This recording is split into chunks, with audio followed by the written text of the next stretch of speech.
Hi guys, welcome back to another video. So today I'm with the Safari, the XZA Plus optional variant. Okay, so in this you have a auto hold feature. So this is the auto hold function button you get. So how to activate and use, I am going to show in this video. So first we need to press this button. So before pressing, you just check out in the cluster. So here you don't find anything, right? So once I press this button, see, I press this. So now you can see I'm holding the brake, so you can see that the auto hold is function. So now the gear lever is in dry mode, so I'll just accelerate now, so you can see it releases and I have played. So now it's become activated.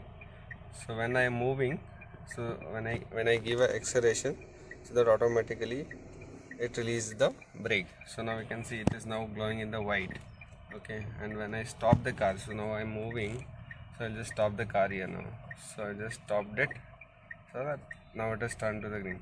This is such an amazing feature, so that in the traffic, empty traffic, it feels you so much of comfort.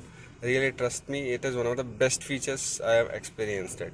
So if you want to try these features on the traffic area or when you are tired, so it gives you really an amazing feeling. Okay, please utilize these features for using this particular variant which has the auto hold functions. Okay, and thank you for watching.